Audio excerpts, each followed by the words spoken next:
Hello, hello. I hope y'all can hear me.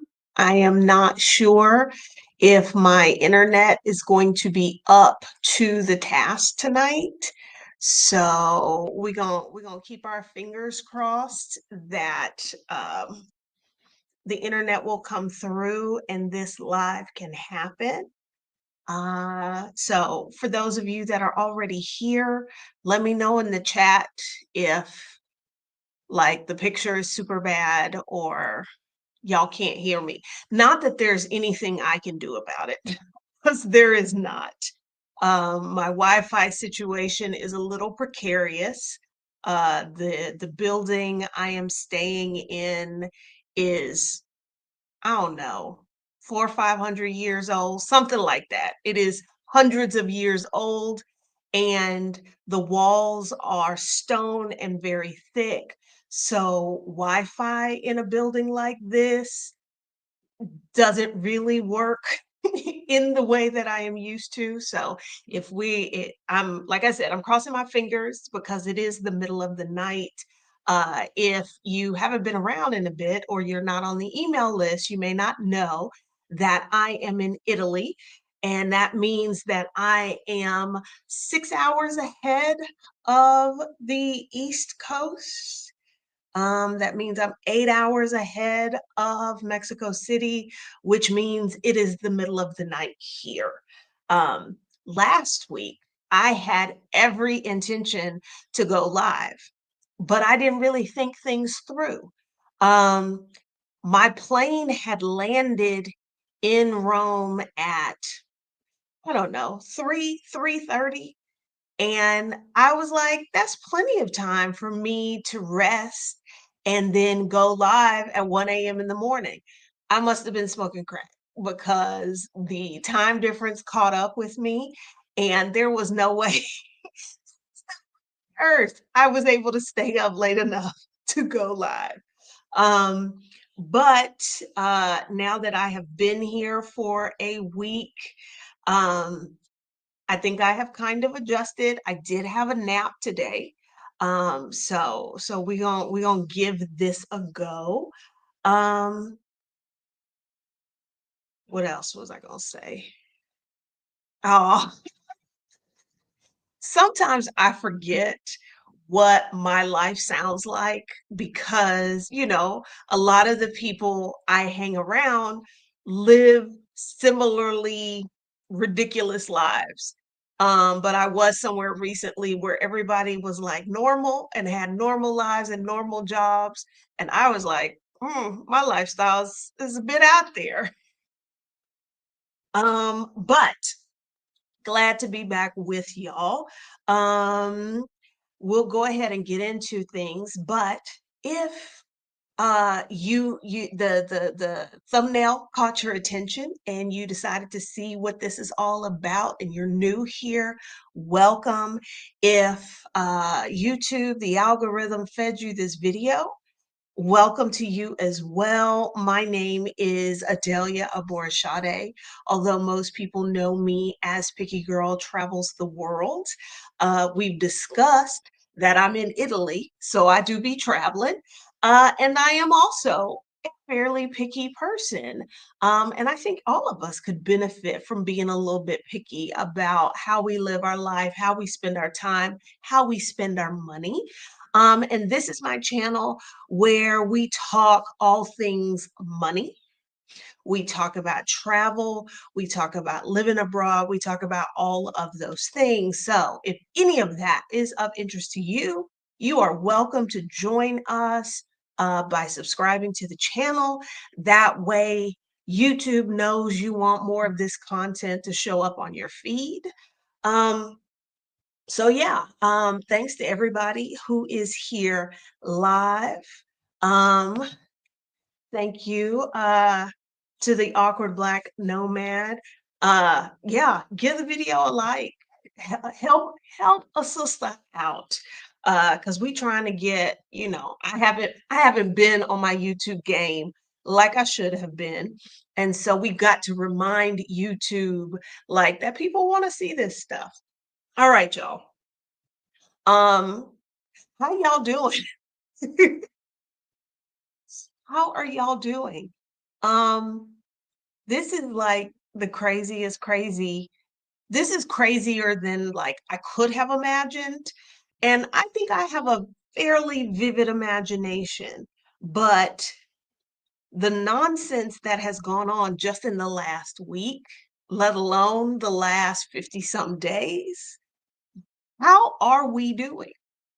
Um, I know because we started a couple months ago. I think it was when Ivana was on here with me, and we were talking about, like how to maintain your peace and not get overwhelmed. Man, man, it has been crazy. Um, but I guess we'll focus on the like most recent craziness and what's been going on with the economy. What are we dealing with? Are we looking at a recession? I've seen there's a lot of talk about um, you know, are we going to have a recession? Blah blah blah. Here's the thing about recessions, we generally won't name them or call them out until after they've already started, and sometimes until after they're already over. So I don't think the most important thing is to decide whether or not we are looking at a recession, because low key, we probably already in one.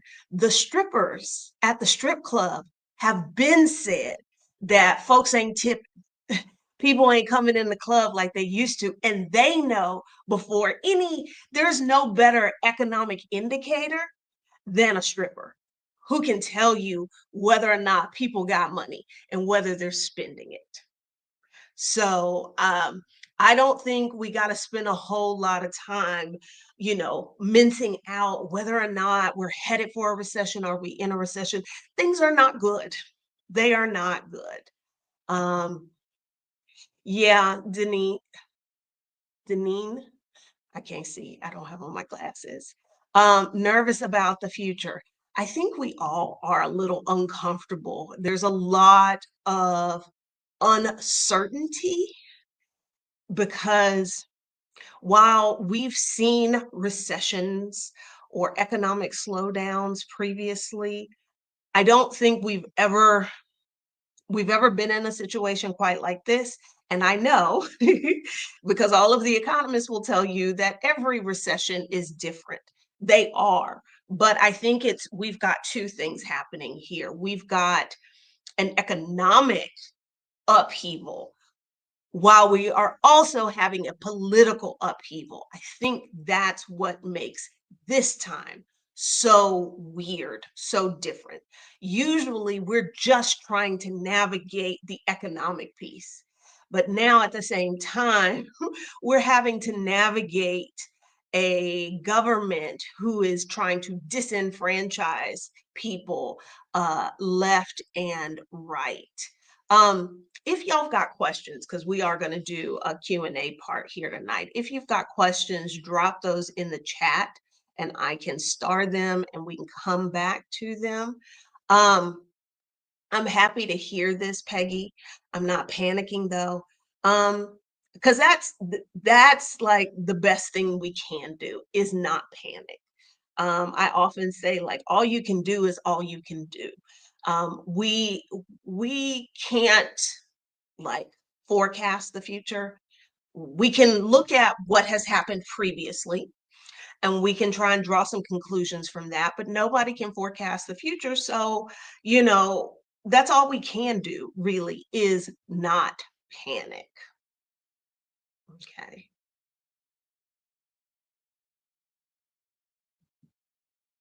I do promos in liquor stores and traffic is down, which means folks are holding on to their coins. Yeah. I mean, we've the real life indicators of an economic slowdown. They're there. We've been seeing them, we've been experiencing them. I live in Mexico, and we're dealing with higher prices, but not quite in the way that y'all are in the US.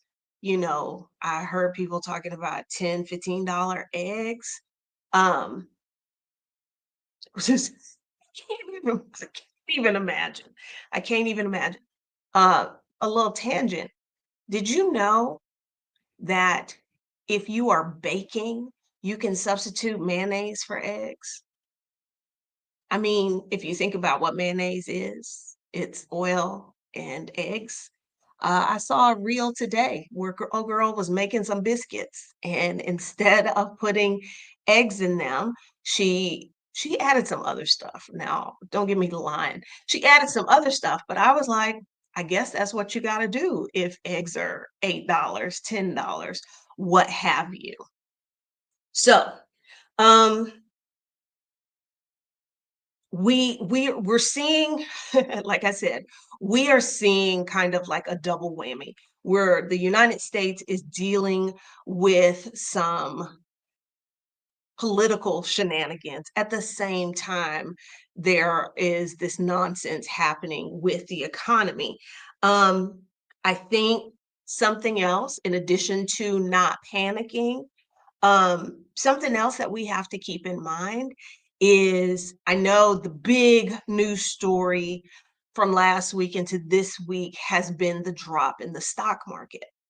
One thing to keep in mind is that the stock market is not the economy.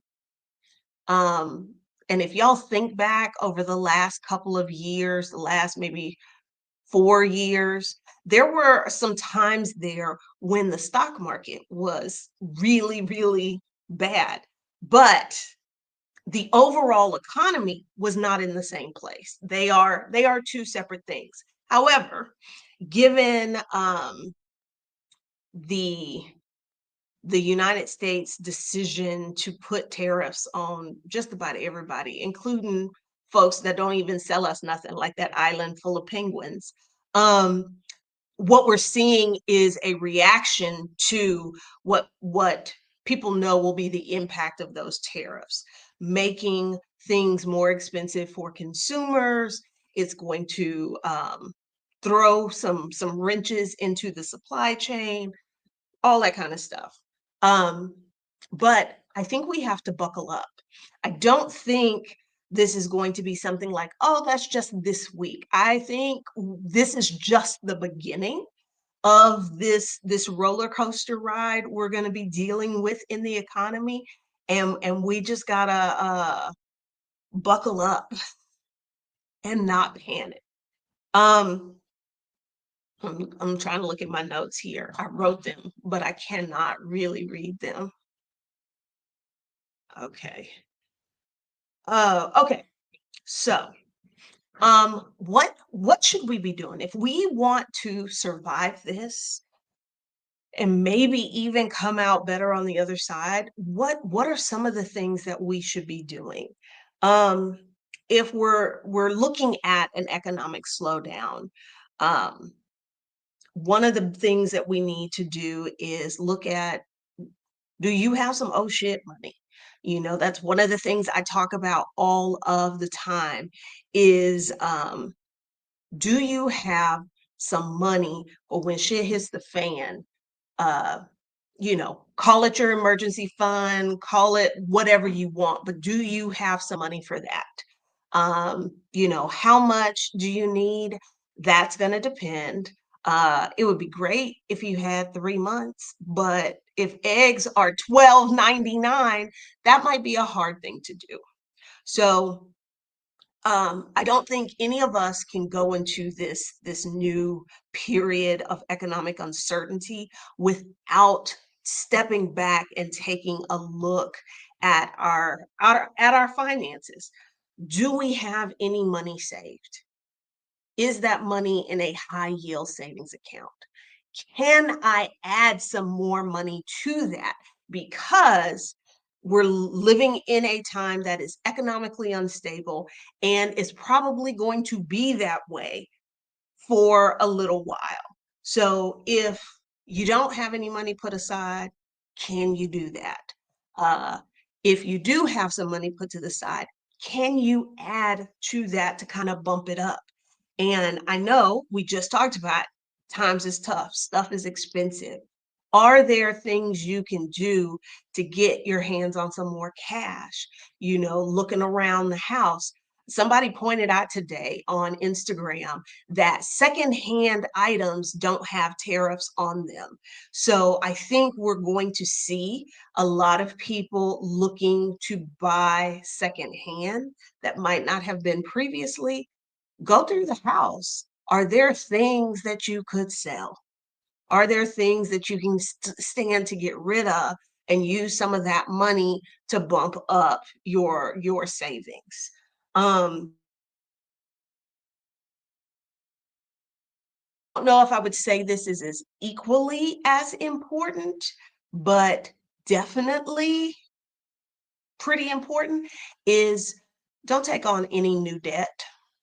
There's several reasons for this. One, when the economic situation gets tight, having additional debt, that's just somewhere else your limited funds have to be stretched to go to.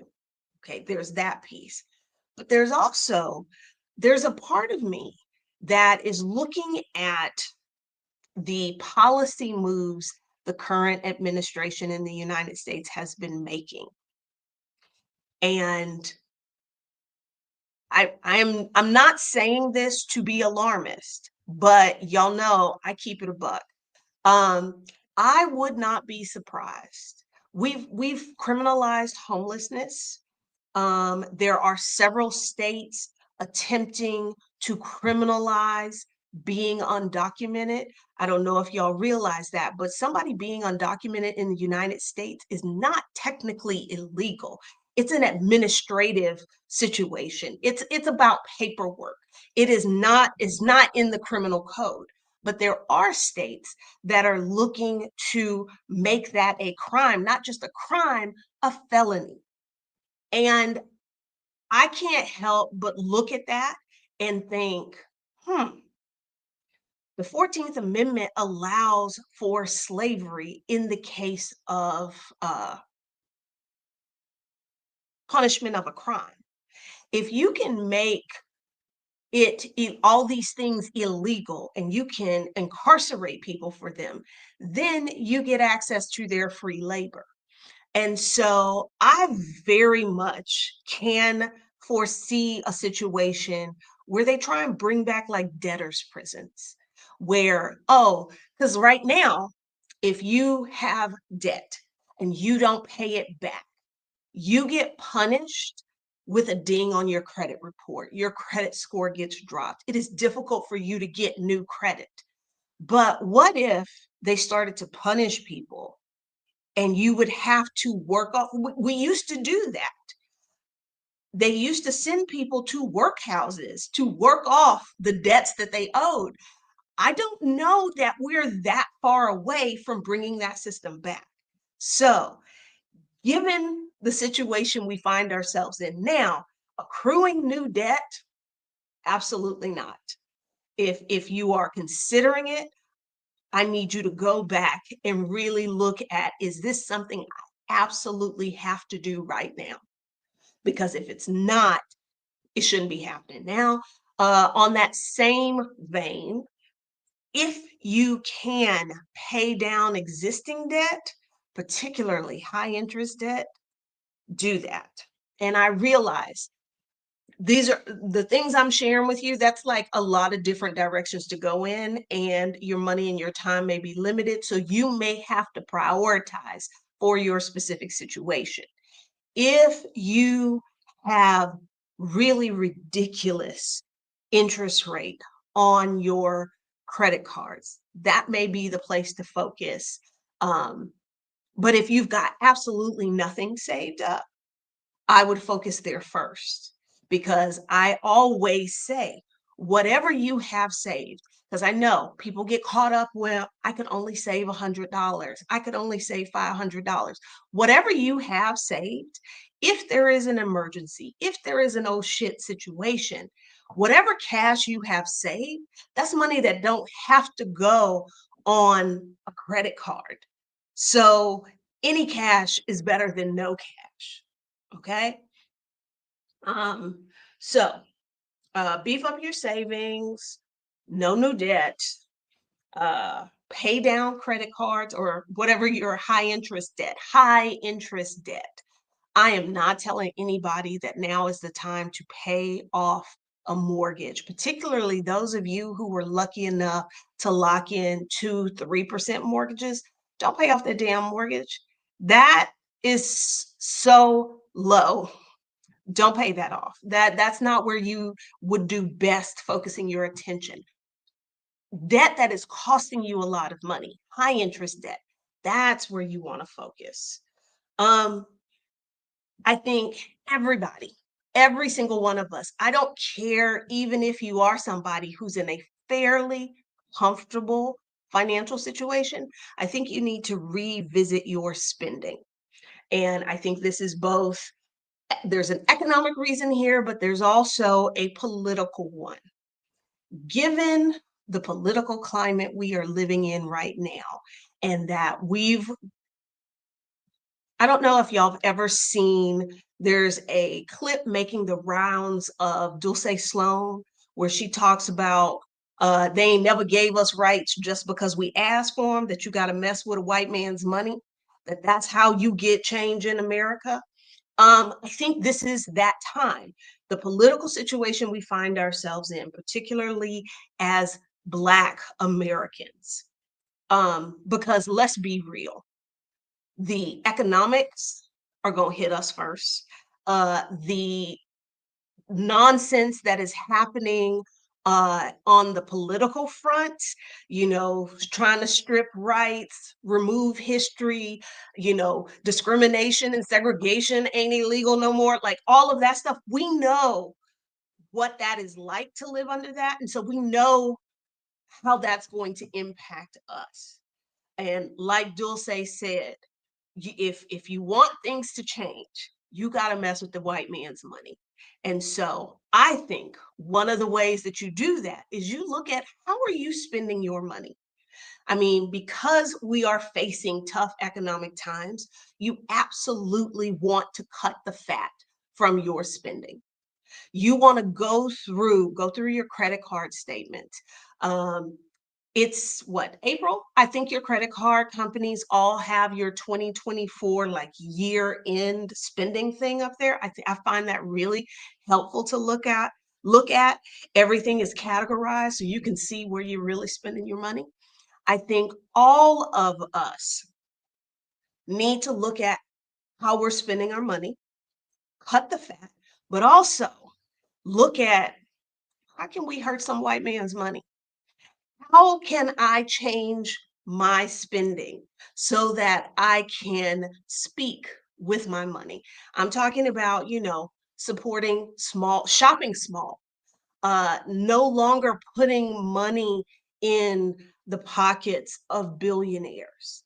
Um, you know, kind of easing up on the consumerism because I think we are all really starting to see the impact of there's no way we can continue down the path we've been going. They have counted on us being consumers to make money for them.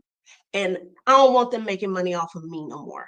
So I think everybody needs to go through their spending and look at what am I buying? Are these things I have to buy? And are these the places that I have to buy them from? Are there other options? I have I've been trying to be a responsible consumer probably for the last 20 years. I have not shopped at Walmart in 20 years. Um, I stopped fooling with Amazon unless can't figure and living in Mexico and having very unique needs, it is often like the pedal for my sewing machine developed a short. And while there are sewing machine repair places in Mexico City, there's nobody who carries those pedals, the power cord pedal things in stock. So I had to buy that from Amazon. But if and when I have to buy something from Amazon, I do research to make sure that who I'm buying from, like I try to buy directly from the seller's page, and not just like, what is it, that special Amazon brand? Like, I avoid that. But like, we all should be reevaluating how we're spending our money, where we are spending our money. And, I talk about all the time doing things that align with your values. You know the things that are important to you, whether that is a company embracing diversity, equity, and inclusion and accessibility. If you know that a company has complied with the current US administration in advance, because to me that makes it worse, applying in advance, um, and you don't want to support them, okay, so let's figure out, what are you buying from them and where else can you buy those things? Where can you go in your local area? Because somebody probably sells it. Is it going to take a little bit of work? Absolutely. Absolutely. But I think in the times that we're living in, I think that's a necessity. Um, what else? So revisit your spending, cutting the fat, and really looking at, okay, we talked about this 5 years ago at the start of the pandemic about like, what is your ramen noodle budget? The fashionista, not the fashionista, the budgetnista coined that term. But basically, what do you have to spend in a month to keep a roof over your head, food, like bare minimum? What is that amount versus this is how I'm spending every day when things are quote unquote normal? It's good to know those numbers. I tell y'all all the time, have you done the math? This is one of those times that we should be doing the math. We should not be guesstimating how much money we need to have in order to survive whatever the next crazy thing is. We should absolutely know those numbers and have them. Um, I think it's important right now, given the economic uncertainty that we're dealing with, that you look at your income situation. How secure is your job? Particularly those of you who were working back in 2008, 2009. Are you in a field that you think might suffer? I mean, we're all going to suffer in a recession, but there are certain industries that people have to spend money, they have to have employees no matter what. And then there are certain industries that are kind of like nice to have things, and those things suffer during economic turmoil. So, I think it's kind of that moment to have a like come to Jesus conversation with yourself, with your partner. Like, what is your situation at work? Have they been laying off people? Do you think they're going to lay off people? What kind of industry do you work in? Do you think it's going to be one that might suffer? Do you need to upskill? Like, is there something you could be learning so that if you do have to pivot, you got additional skills that you can use and monetize? Are there ways that you could be earning money from different sources than you are currently? Because that's one of the lessons we learned at the beginning of the pandemic, is that you don't want to put all of your eggs in one basket. You don't want to just have one way of making money. Um, and like I mentioned before, there's stuff at your house that you don't use, that's just taking up space, that you can be getting rid of, making a little money, using that money to go to some of these other areas that need it. I think there are some of us of a certain age, particularly, I think, I just turned 50. I think some of the folks that are younger than me don't really have a good grasp or a good idea about, like, I don't want to say how to live on less, but understand, like, there are some things like, yes, I, not me personally, but somebody might say, oh, I love buying the cut up fruit at the store. It saves me so much time. Well, that's significantly more expensive than whole fruit, right? So if you got to have the fruit, maybe this is the time that you got to switch to buying it whole and cutting it up yourself. Like, there are certain conveniences we're going to have to learn how to live without if we want to make it through this. I think back to, you know, during World War II, when certain resources were rationed because they needed to be sent overseas, and like women were making dresses out of the bags that were used to hold flour. Like, there was a certain amount of ingenuity and creativity, because it was like, I still need a dress to wear. Where can I get what source of fabric can I use? I think we'll need to have some of that again. Um, you know, if we want to be able to make it through this situation. Uh, where is Bogale said, I gave up expensive coffee and started buying Folgers. I think I think we need to put all the ideas out there. Um, and not just because there's certain things that we have come to feel like, oh, this is an absolute must have. And it's if it's between do you eat today or you don't eat today, I think our priorities can be tweaked a little bit. And so I'm saying be open to all of the possibilities, consider all of them, because having more cash on hand is going to do far more for you right now than maintaining your previous lifestyle. Um, this We are entering a time when cash is king.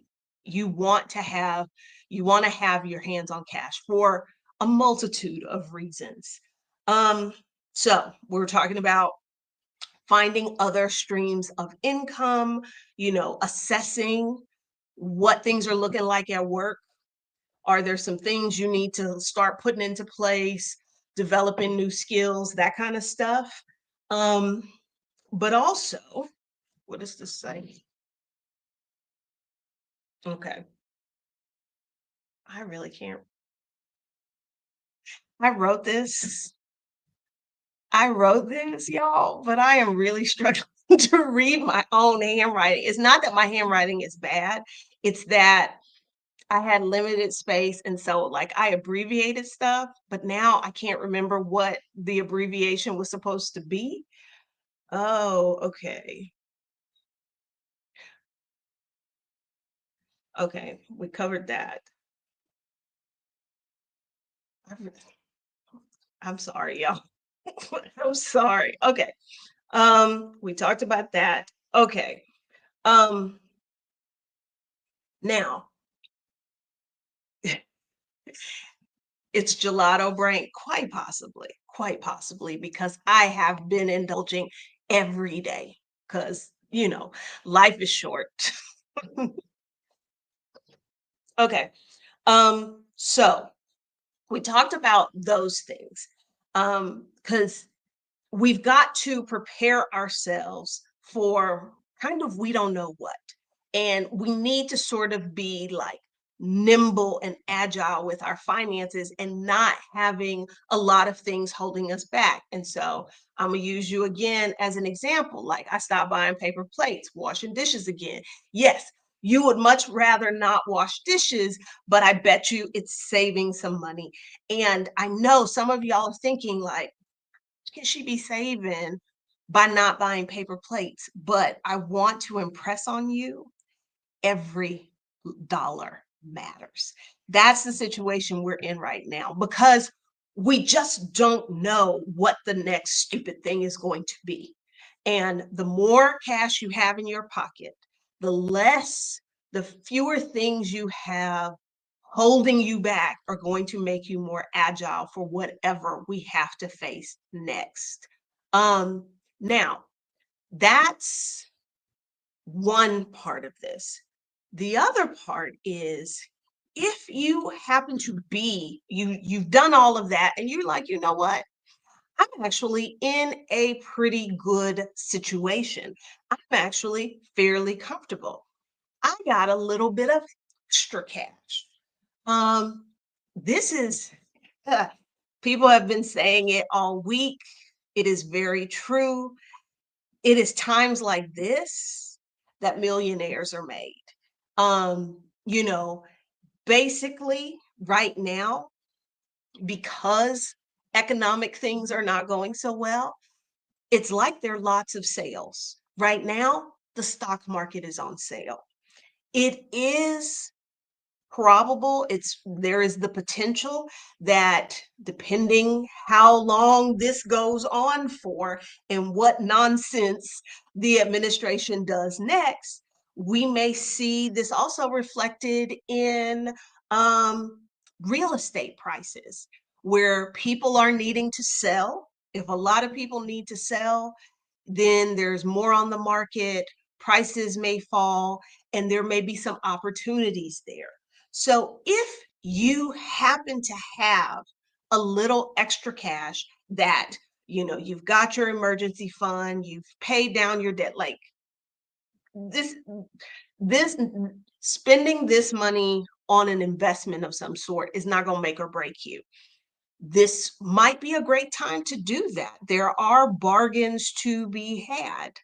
Um, but I don't want anybody thinking like, oh, I need to buy the dip.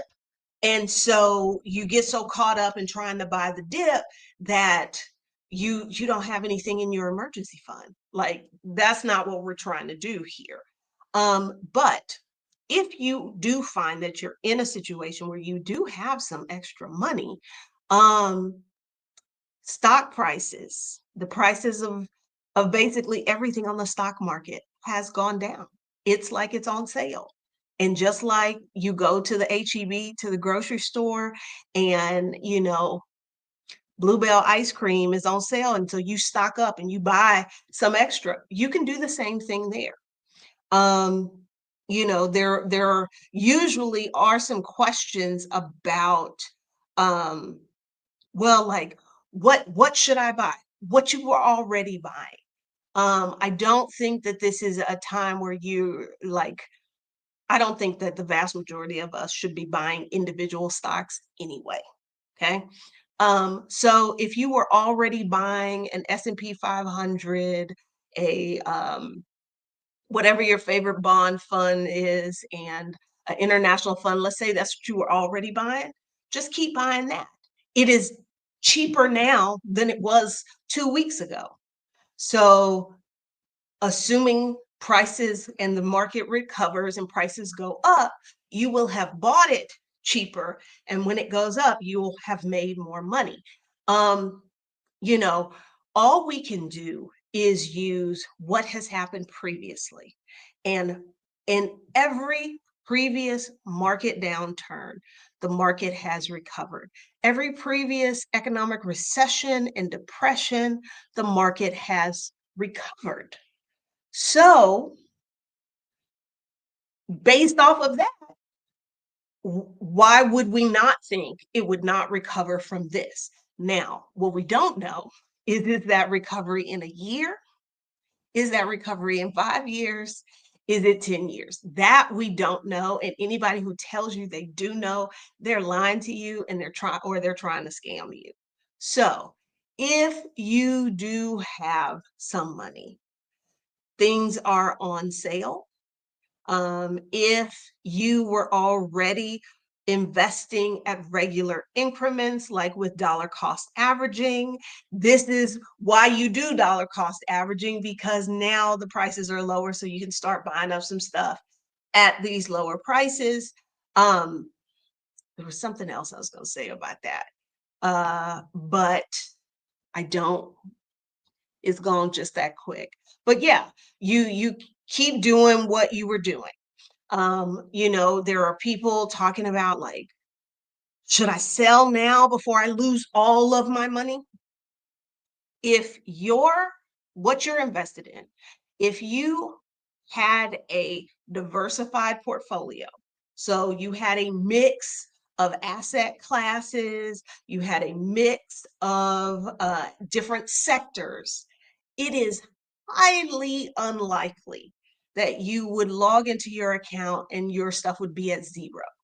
Now, if you were invested in a single stock, that could happen. You could lose everything. But if you've got an adequately diversified portfolio, it is highly, highly unlikely that's ever going to happen. Because if it does happen, we got bigger problems. That's when you need to be like figuring out that's like zombie apocalypse plans if that's the case. There are people who are like, I should maybe sell like to stop the hemorrhaging. Y'all, I haven't even looked at my portfolio because I'm looking at it would just like make me sad.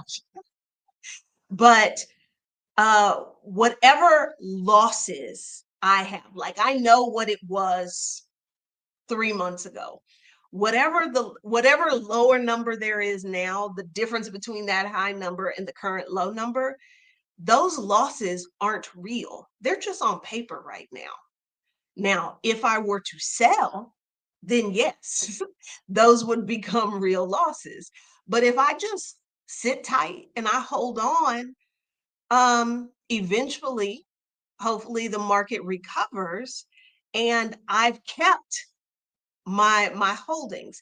You absolutely want to avoid selling when things have lost value. Um, when I do the Get Started Investing Challenge, the example I use is like for those of you who own a home, the county comes out, they do an assessment so they can tell you how much your house is worth, so they can tell you how much you got to pay in taxes. If the county comes out and they tell you your house has lost value, is that the time you decide to sell your house? You say, oh no, my house lost value this year. I should sell it before it loses all of its value? Absolutely not. What you do is you hold on to it because you're like, oh, hopefully in a couple of years, the value will go back. It's the same concept. It's the same concept. So if you do have some extra cash, you could choose to put it in the market. Maybe right now you're looking at like, okay, what am I invested in? Are there some other areas that I might choose to invest in, whether that's real estate or what have you?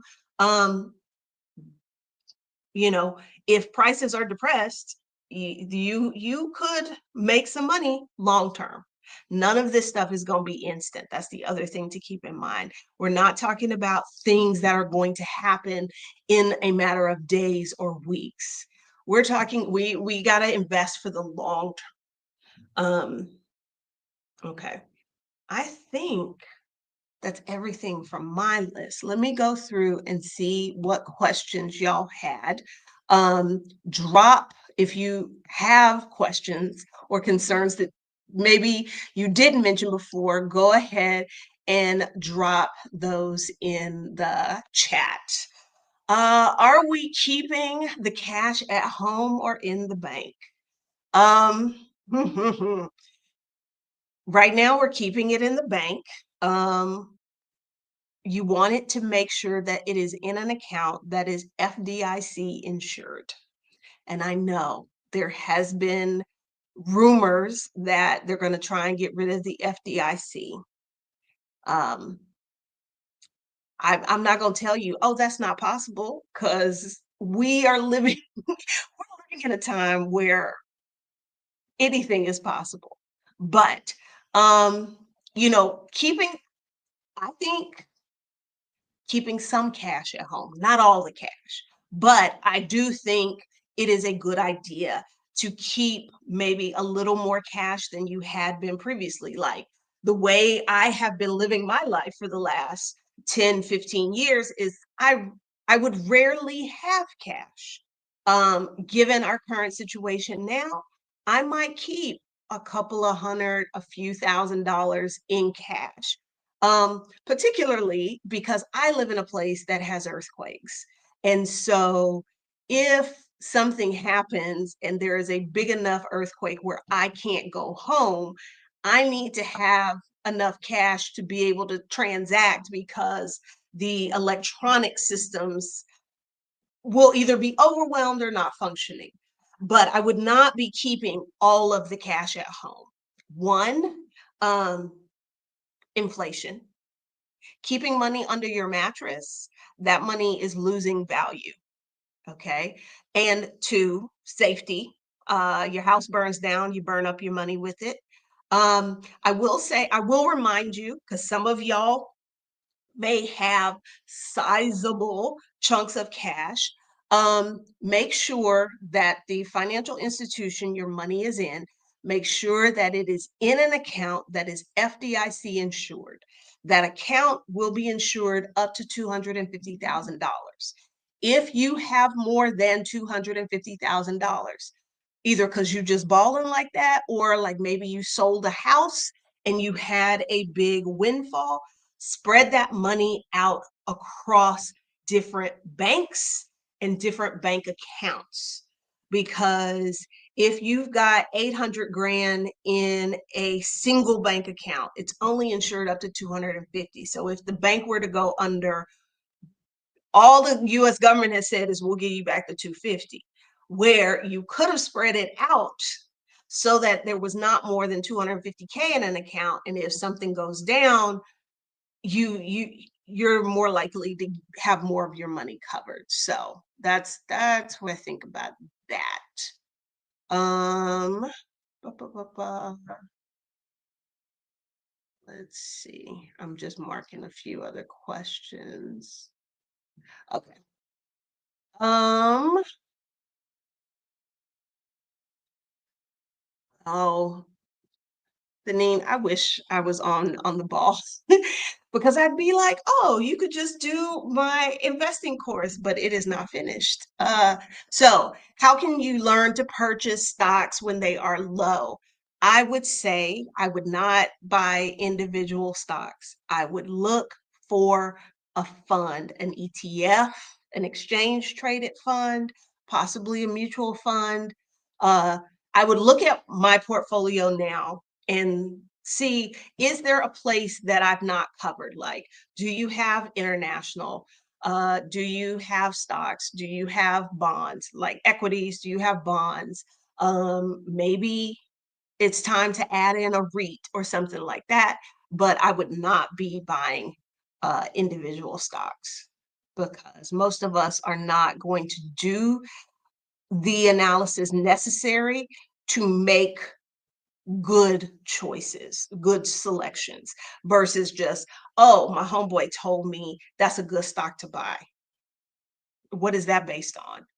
Uh, okay, we answered that one. Um,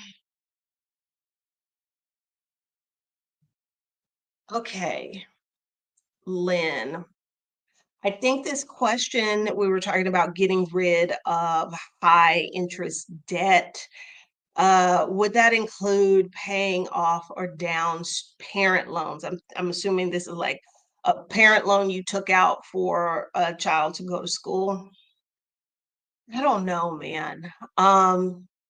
Previously, I would have said, well, because parent loans are a little different. I don't know. Because I find these loans to be unethical, they tend to be at the bottom of my list as I'm prioritizing who needs to get paid. I tend to put them at the bottom. But given that they're trying to get rid of the Department of Education, like what does that do for student loan payments? So I don't know. I don't know about that. Um, I don't know. I I don't know if I would pay that off. I don't know. Like, do I think they're gonna throw people in jail behind unpaid student loans? I think that would be too many people to put into debtor's prison for that. I don't know. But traditionally, they have been at the bottom of my list. Um, but that's one that I don't have a good answer for you right now. Sorry. Um, how much cash do you think we should have on hand? 1 month of expenses good enough? Not really. Not really. Um, if you really want to be prepared or as prepared as you can be, at least 3. If there is a way that you could get that up to 6. Now, this doesn't have to be your everyday, I'm living my good life expenses. These could be your bare bones ramen noodle budget expenses. Okay. Particularly because of this time that we find ourselves in now. Uh, I would push for as many months as I could, but at least 3 because 30 days will go by very, very quickly. So I would push for at least 3. If you can get it up to 6, great. If you could get it up to a year, and I know that's asking a lot, that would be even better, but at least 3. Let's see. Oh, this is a good question. How can we balance our financial health and still prioritize care? Like, I feel like we give up so much already trying to keep our sanity and maintaining with a disability. It's an excellent question. And I think the answer for this is going to be different for everyone. I think you have to look at where you're currently spending money and what care, like, you know, self-care kinds of things are you currently doing? Are there some other alternatives that might be less expensive? Like, I think you have to kind of go through and really weigh things out and feel like there may be something that you keep that somebody else might look at and be like, oh, that's frivolous. Well, if that's what's going to keep you from losing it, if that's what's going to keep you here and maintaining, then that's something that you can keep doing. I think that's going to look different for everybody, but I would start by going through and looking at, okay, what are the things that I am currently doing for care? How much are those things costing me? Is there a way that I could spend less on them individually? Are there alternatives? Are there substitutes? Are there some things that I had not considered before that might get me the same outcome, but they just weren't my preference? And now I might swap out some of those things because they give me the same outcome. I might not prefer them as much, but if they get me the same result and they cost me less, I might opt for those. Okay. All right. Ooh. Yeah, Sasha is going. This has been a conversation my friends and I have been having. Because this is hard. I'm a member of several groups, and currently everybody's just saying you can't be ethical and invest. I think this is where you might have to do either a reframe. Money coach Malika talked about this, where she said she invests how she invests, but to do good or to do well, like she uses the money that she makes and tries to make a difference there. Okay, so that's one way to do it. Another way to do it might be kind of set boundaries. Like I told a friend the other day, how much evil can you live with? Like, can you deal with somebody if your thing is like DEI and you're like they're anti DEI, I can't fool with them. Okay, that is your line in the sand. For some people, it might be, oh, they invest in prisons. That's their line in the sand. Like, what is your line in the sand? And how much evil can you tolerate? Like, if you can find a fund, and there are some tools online that like will help you evaluate the ethics or the morality of a fund based off of, the various industries they invest in, you might use something like that and say, okay, if the fund has 47 holdings, if I can deal with 10% evil, so no more than like 5 of the holdings can be the evilest of the evil. If it's more than that, I won't invest in that fund. Like, you're going to have to come up with your definition and of like what you can live with. And it is unfortunate that capitalism is what it is, and it is very hard to find investments that don't do any harm, that aren't, bad companies or companies that don't treat us well. Um, because it in the conversations we've had, it's pretty much virtually impossible. So you have to kind of redefine when you like, I don't want to deal with anybody evil. Okay, what's the evil that you don't want to deal with? How much evil can you tolerate? What is your line in the sand that if they're doing this, I absolutely will not invest with a fund that has them? It is hard. Um, Much harder than it should be, because we had another question there about ethically investing. Let's see. Any other questions? Gold and silver at home is good.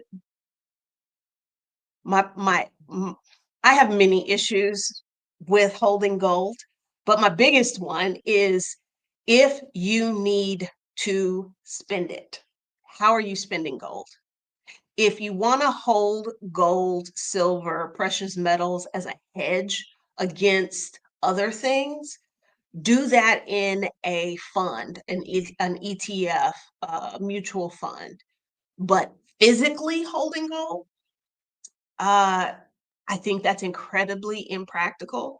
And again, if we get to the point that having money, cash money, is like cash is meaningless, we got bigger problems that I don't think holding gold is going to solve for us. But that's just my opinion. And who am I? You know? Uh, okay. What about putting money in an international bank? Well, there is definitely, just like you want your investments to be diversified, there are definitely arguments for holding, like diversifying the currencies that you hold. Um, excuse me. I think you might struggle with finding a jurisdiction that will allow you as an American to open an account when you don't have residency or citizenship. Because there's two issues there. One, well, you say you're in the US. If you are a US citizen and probably a green card holder, a lot of international financial institutions don't like dealing with us because of the reporting and the paperwork they're required to do. So you will often find financial institutions that'll be like, no Americans, because the IRS is like, you got to give us this information, you got to file this, and they don't want to deal with that. So that's one issue. The other issue is finding a jurisdiction that will allow you to bank there. Because let's think about what we're asking them to do. It's like, hey, I don't have no ties to your country, but I want to put my money here. And those people don't know you. They don't know where that money came from. They don't know how you got that money. So that's asking a lot of them. So finding somebody that's willing to do that when you are not mega rich can be tricky. So um, it's not a bad idea, but executing it might be tricky. Um, should we delay move abroad plans? I don't think so. I think if you got some plans, can you speed them up? Um, I I'm not gonna say that I try to be positive because Rashida will tell y'all I just say what I think needs to be said. Um, but for me personally, when I think about the reasons that I left the United States, we are seeing all of the things I was afraid of coming to fruition right now.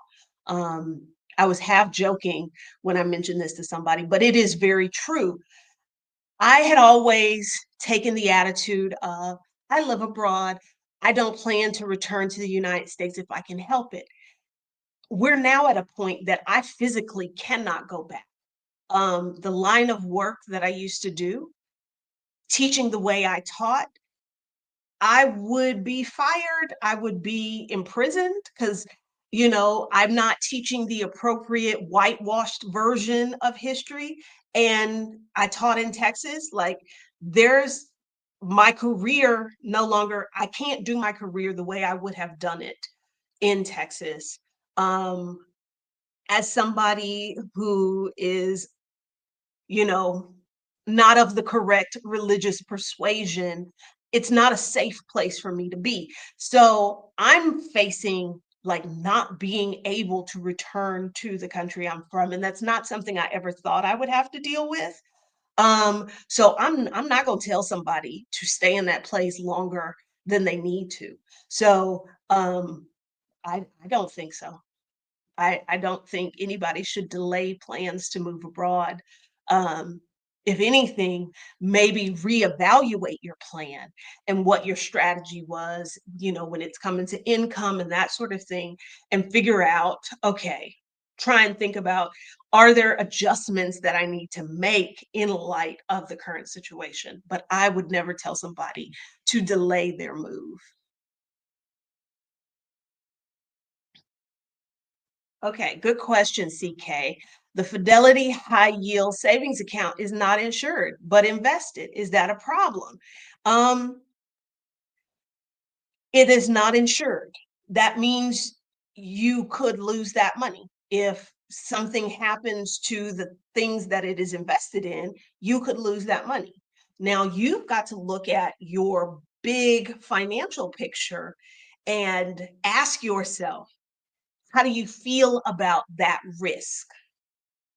And if given the current situation, you feel that that is too risky, then you might want to move that money into an account that is FDIC insured. But it being invested means it can grow probably at a higher rate than what the interest is being paid in a high yield savings account. But there is also the risk that you could lose that money. And so looking at your financial situation, how does that impact your big picture and how do you feel about it? And that will determine what you need to do. Okay.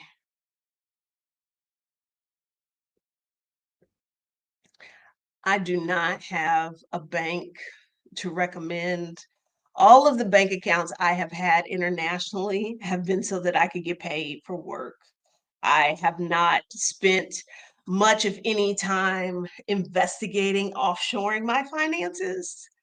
Um, that might be something I do need to look into, but I don't have any suggestions um, there. All right, A Butler say They got their appointment for the consulate, not delaying the move abroad. Yeah, I think they're kind of two separate things, and I'm definitely not going to tell somebody to stay in a country that I don't think is safe for people like us.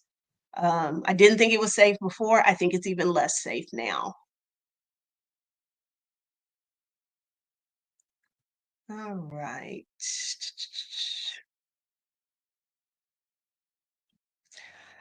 If someone has credit card debt, should they take advantage of lower stock prices or just focus on paying off the debt? Generally speaking, you will get a bigger return on your investment paying off your credit cards. Think about it. Most credit cards are charging 25, 30% interest.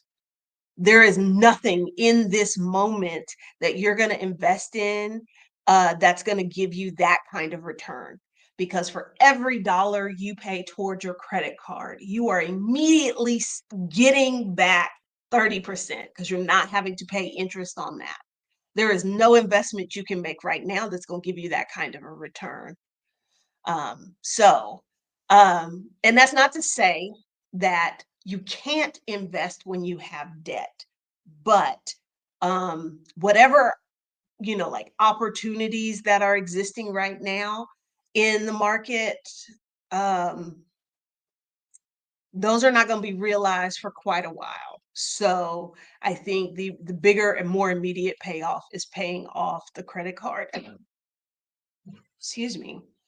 Um, So yeah, that's probably where I would focus my attention.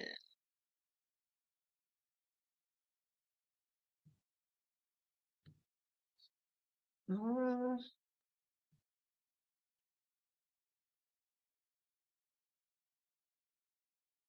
let's see. Do I bank in Mexico? Yeah. I've said this before. You can live in Mexico and not have a bank. Plenty of Mexicans don't have banks. The vast majority of Mexicans are unbanked. I have a bank account because I used to work in Mexico for pesos back in 2017, 2018. So it's the same bank account I have from back then. I never closed it when I left and I came back and it still worked. Um, and I can't say that it's made my life that much easier. Um, but yes, I do have a bank in Mexico and I, like one would think like, oh, well, you could just move some money to your Mexican bank. I could, but then I got to worry about, is it going to disappear out of my Mexican bank account? And I don't want to navigate that process. My I don't have banking Spanish. I really don't. And if my money comes up missing, I don't relish the idea of having to go down there and try and navigate that with my Spanish. So I keep, you know, maybe a month's worth of expenses in there. But yeah, I that is not where my money is. Um, Now, this is an interesting question. Could the tariff somehow affect foreign exchange rates significantly? Um, I do not claim to be an expert and understand all of the ins and outs of uh, exchange rates, but exchange rates often will fluctuate um, when if okay, I'm trying to think of how to phrase this. Let's say that the US puts a tariff on a country, yeah, puts a tariff against another country. Does that make our goods more expensive? If our goods become more expensive to people, that could make our currency go down, the value of our currency on the exchange rate. But there are lots of factors that get figured into that. So it's not going to be like a one for one kind of thing. So to answer your question, could it? It could, but so could a bunch of other things. Um, So, yeah. Um, see, are there any other questions in here? Um, okay. I have a small Vanguard account, not enough to invest yet. Should I close the account and use the money for credit card debt? Um, I mean, unless it's like $7, it should be enough money to invest. Now, at Vanguard, most of their mutual funds have a $3,000 buy-in. But if you look at their ETFs, because they don't have a minimum buy-in. So with what you have, you should be able to buy some shares of an ETF. Um, I don't know. I think you could go either way with this. There is one school of thought, particularly if those credit card debts are very high interest. The money that you have over there could go, to help pay that down. But what you don't include is what kind of account are they held in? Is this a tax advantaged account? Is this like an IRA or a 401k? Then no, don't take that money out because you're going to get hit with a tax and a penalty. If it's in a taxable brokerage account, maybe. That's when you have to decide, like, the money is already over there. Let me just buy some shares of an ETF, and then that's it. I'm going to focus all my other attention on my credit cards. Or, if it's enough that you feel like, oh, this will help me feel like I'm making progress on my credit cards, and the money is in a brokerage account, then consider it. But if that money is in a 401k, a 403b, or some kind of an IRA, do not take it out. Find an ETF to buy with the money in there, because if you take it out of a tax advantaged account, um, after you pay the taxes, after you pay the penalty, you're not going to have that much left.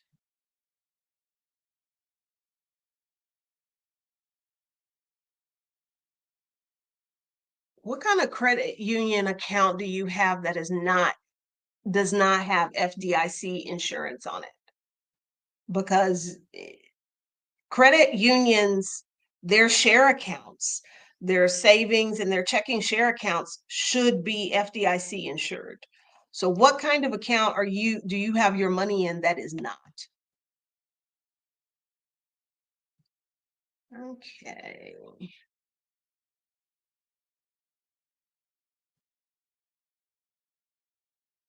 Okay, thank you for mentioning this. Seriously, 433. People don't realize this. The amount of credit you have available to you is subject to the credit card company letting you have it. Like, you have a card that has a $10,000 limit. You're thinking that's always my limit unless I ask them to up it. They could choose to drop it. If their analysis of how you've been using your credit tells them that you are now a higher credit risk than you were before, it is not unheard of for credit card companies to lower your limit. And so that is something important to keep in mind. Um, because remember, they don't give you credit. They don't give you access to those things out of the kindness of their heart. It's because they hope to be able to make money off of you, and they're weighing how much money they can make versus how much of a credit risk you are. And if you become too big of a credit risk in their eyes, either because you're actually using all the credit you have, or they don't like you were late on a couple of payments and they're like, oh no, they're not going to catch us slipping. We're going to reduce how much they could get from us. That absolutely does happen. Okay. Yeah, okay. Look at ETFs. Like if you just want an S&P 500 ETF. That is a fund that invests in the 500 largest US companies. That will get you, diversity as far as sectors. VOO is the ticker for Vanguard's S&P 500. If you want the total US stock market, that's VTI. You should be able to buy those with no minimum.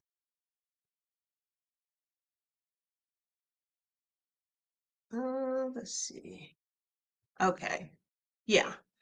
Okay. It's not FDIC insured. Thank you, Tracy. But credit unions are insured. That's why I'm like, if you've got an account at a credit union that's not insured, what kind of account is that? Okay, my son started a new job today and has funds in his 401k account that he needs to roll over, not remove, roll over. He wants to buy your house. Okay. First time home buyer, the only amount that he could take out of that account and not incur any penalties is $10,000. I don't know if that's enough that it's going to make a difference for him. But his 401k, he can roll it over to his new company.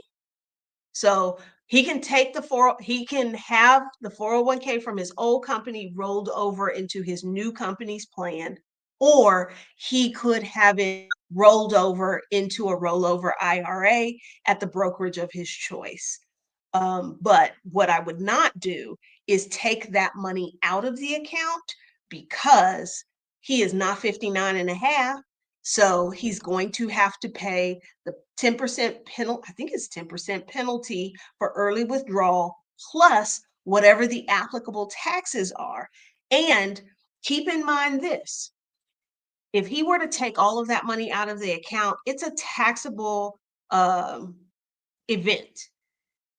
Whatever money he makes from the job, plus the money he would take out of the 401k, they're going to tax him on all of that as if it was all earned income this year.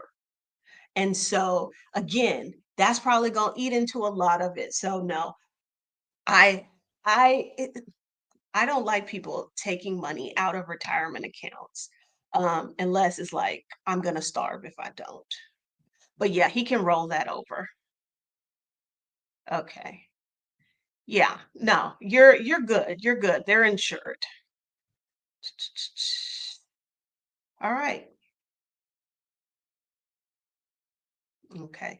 Yeah, no, I can't think of what the company's name is. If I will say, if you are considering rolling over a investment account, a retirement account, make sure it is a rollover done from one institution to the other. You don't want them to send you the check. You don't want anything on paper to make it look like you took that money out, because the IRS will be like, that is a taxable event and you need to pay us. You don't want that. Rosalind, we're going to make your question the last one. Would rolling over a 403b into an annuity a good option right now? I don't think rolling it over into an annuity is a good option ever. I That's what I think. Because I will say this, I think there is a small number of people for whom getting an annuity makes sense. The vast majority of us, it does not make sense for, because one, the fees that you will pay, two, locking up your money and having somebody else in control of your money, that's rarely ever a good thing. Because I know they try and push it like, oh, you'll get guaranteed income for life. Um, yeah, no. I, I don't think that would be a good idea. If because what is your goal? What is it that you hope to get out of that? Because I'm thinking you could do it yourself, or you could get a flat rate, flat fee financial advisor to help you set up something. And why pay an insurance company to do it for you? So, yeah. Okay. Um, Last question. Are money market accounts at Vanguard insured? If they don't expressly say it, no, they're probably not. I know investment accounts are not, but they are probably not because Vanguard, Fidelity, they're not banks. They are brokerages, but they are not banks. All right, y'all. It is time for me to go to bed. I'm very pleased that our Wi-Fi cooperated and we were able to get through this live. So in theory, I should be back live next Tuesday, and who knows, maybe I will have an additional video up this week. I don't know. We can dream. We can dream. I've been saying I'm gonna do that for months. We can dream. Becoming Nirel. This was good. Thanks. Hit the like button on your way out. Y'all, I would really appreciate it if you would give it a like. If you're not subscribed, subscribe, because I need to get back in YouTube's good graces so that they push this content out to folks that get it. So I will talk to y'all next time. Thank you so much for coming to hang out with me. In the description, because I know I saw somebody say this before.